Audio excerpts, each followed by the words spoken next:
Oke, balik lagi bersama Kak Yuni di pembahasan SNBT 2025 untuk pengetahuan kuantitatif. Yuk, kita simak.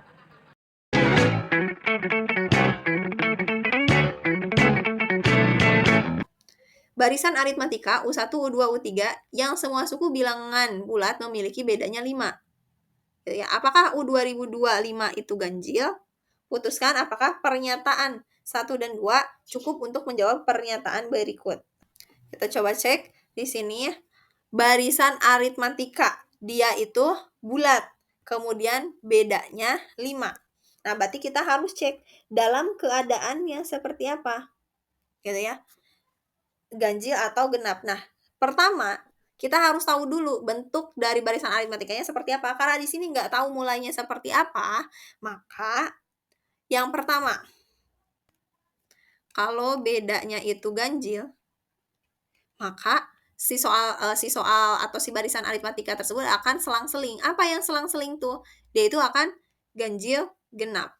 Ganjil, genap. Atau sebaliknya, genap, ganjil. Genap, ganjil.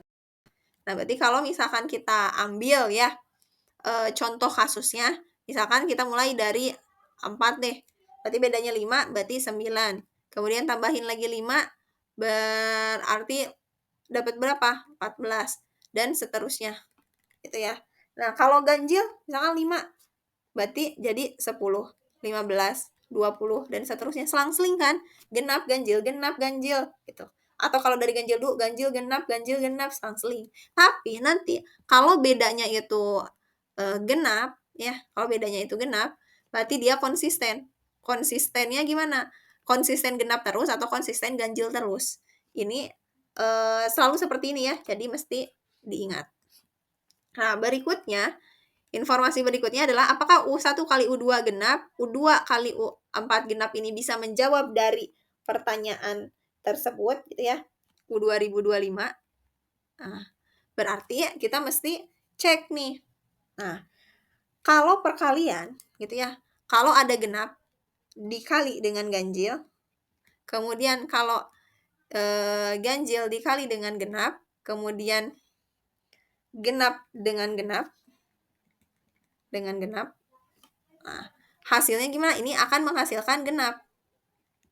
Ini juga akan menghasilkan genap, ini juga akan menghasilkan genap. Tapi kalau misalkan ganjil dengan ganjil, hasilnya ganjil. Nah, tapi yang jadi masalah gitu ya, ini kan selang-seling nih. Selang-seling ya. Terus U1 sama U2 gitu ya. U1 sama U2 berarti yang berurutan.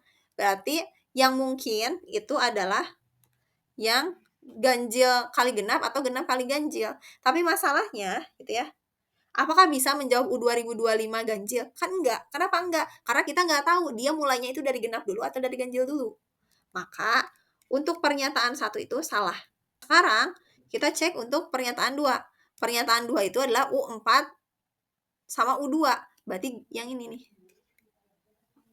Genap. Gitu kan ya. Berarti pernyataan yang bisa dapat genap itu kan ketika apa? Ketika genap dua-duanya. Kenapa nggak ganjil? Karena kalau ganjil kali ganjil itu ganjil, bukan genap. Sedangkan genap itu hanya ada dari 3 pilihan ini. Tapi di sini U2 sama U4. Berarti yang genap itu ya pasti genap kali genap. Maka kita bisa menentukan U2025-nya. U2025-nya pasti ganjil. Kenapa ganjil? Karena U2-nya itu genap. Berarti U1-nya karena selang-seling pasti ganjil. Jawabannya adalah 2 saja yang cukup menjawab. Tetapi pernyataan 1 tidak. Maka jawabannya yang B. Nah, soal berikutnya ada juga soal fungsi komposisi biasa aja nih, cuman ngesubstitusiin doang. Ya udah kita masukin. Ini kan semuanya pada F2 nih. Udah kita masukin F2. Berarti di sini 2 kuadrat kurangi 3 kali 2. Berarti dapat berapa? 4 dikurangi 6 min 2. Ini udah nih. Ini udah. Berarti F min 2-nya. Berarti F min 2-nya gimana? Min 2 kuadrat dikurangi 3 min 2. 4 tambah 6, berarti 10. Berarti yang ini udah. Berarti kita punya F10. F10-nya gimana? 10 kuadrat dikurangi 3 kali 10. Berarti 100 dikurangi 30. Berarti 70. Maka untuk F2 per gitu ya. F2 kurangi F2 adalah tinggal masukin. Ini berarti 70 per F2-nya siapa? Berarti 10. F2-nya siapa? min 2. Karena ini yang paling awal. Nah, berarti ini kita kurangi dapat 7 tambah 2, berarti 9. Nah, isian singkatnya untuk di hari kedua begini. Fungsi komposisi biasa. Gampang kan ya? Nah, soal berikutnya seperti ini. Kalau ada definisi-definisi seperti ini, gak usah pusing mikirinnya. Langsung aja tulis sesuai posisi. Nah, berarti posisinya ini berarti sebagai X, ini sebagai T, ini sebagai B, ini sebagai Y, ini sebagai U, ini sebagai C. Nah, gitu. Terus masukin ke definisi ini. Nah, berarti gimana?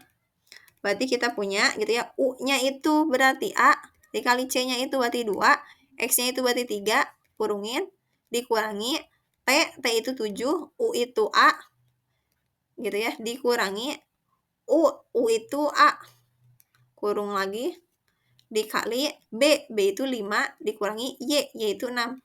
Dah, berarti ini A kali 2 kali 3, 6A. Dikurangi dalam kurung, 7A kurangi A, berarti 6A. Dikali 5 kurangi 6, min 1. Oke, berarti 6A-nya kita tulis. 6A kali min 1, berarti positif 6A. Berarti jadi 12A. Pertanyaannya, A-nya itu adalah bilangan prima. Kan prima itu dimulai dari 2 gitu ya, 3, 5, dan seterusnya. Nah, sedangkan di sini adalah kuantiti untuk Q-nya itu 3. Sedangkan untuk P itu 12A.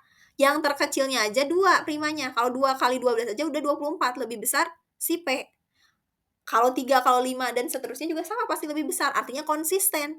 P itu lebih besar dari Q. Udah gitu jawabannya. Nah, ini ada 0 derajat sampai 90 derajat nih T-nya. Berarti dia di kuadran 1. Berikutnya tan itu sepertiga. Ingat, tan itu adalah desa. Berarti kalau gitu kita punya D-nya 1, S-nya 3. Kalau kita gambar gimana? Nah, misalkan kita gambar nih. Anggaplah ini T-nya. Berarti depannya 1, sampingnya 3. Berarti miringnya gimana? Tinggal 1 kuadrat tambah 3 kuadrat. Berarti akar 10. Nah, maka kita bisa ngecek pernyataan-pernyataan yang benar. Dari nomor 1 dulu. Nomor 1 adalah cos T.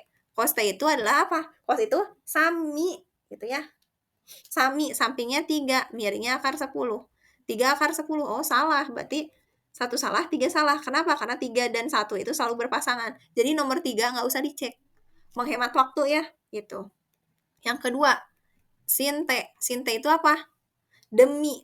Demi itu apa? Ini kan sami, ini demi. Nah, depannya siapa? Depannya 1, miringnya akar 10. Ini 3 akar 10 salah. Oh, berarti langsung dapat jawabannya. 4 doang yang benar. Nggak perlu dicek. Karena pasti benar. Karena yang lainnya semuanya salah. Tapi kalau misalnya mau cek nih, ya nggak apa-apa. Kalau tan 90 kurangi T itu apa? Ini artinya kotangan ya. Kotangan T. Berapa kotangan T untuk pernyataan 4? Kotangan itu apa? Kebalikannya tan. Kalau tan itu desa, berarti ini sade. Berarti apa? 3/1. 3/1 ya 3. Berarti oke. Gitu. Oke, nomor berikutnya sama seperti di hari-hari sebelumnya, ada alas pada suatu prisma dengan diketahui informasi sebagai berikut. Volume prismanya diketahui, yang ditanya adalah luas daerah trapesium. Luas daerah mah gampang ya. Luas daerah trapesium itu adalah setengah kali alas tambah bawahnya, atas bawah gitu ya, dikali tinggi. Nah, kalau atas bawahnya tinggal dicek. Ini berkaitan sama sumbu X. Berarti ini 4, ini 10. Berarti dari sini ke sini 6. Yang bawahnya, ini 3, ini 11. Berarti selisihnya 11 kurangi 3. Berarti 8. Nah, kalau tinggi gimana? Tingginya tinggal tarik garis aja ke sini. Tinggi. Berarti berkaitan sama sumbu Y. Ini 7, ini 2. 7 kurangi 2, berarti T-nya 5. Ya udah masukin. Berarti setengah 6 tambah 8 kali 5. 6 tambah 8, 14. Coret-coret dapat 7. 7 kali 5, 35. Udah deh. Dapat jawabannya yang C. Nah, soal terakhir yang akan kita bahas hari ini. Nah, informasinya masih sama. Volumenya 105. Alasnya si trapesium. Pertanyaannya tinggi prisma. Nah, volume prisma itu gimana? Luas alas kali tinggi prisma. volume prismanya 105, luas alasnya tadi udah kita hitung 35 kali tinggi prisma. Berarti 105 bagi 35 tinggi prisma, dibagi 5 aja, berarti 21, dibagi 5 aja dapat 7 tinggi prismanya. Berarti 21 dibagi 7 dapat 3. Udah deh. Yang B jawabannya. Oke, itu saja untuk pembahasan video kali ini. Semoga bisa membantu teman-teman semua. Kita nanti ketemu lagi di video berikutnya. Bye-bye semuanya.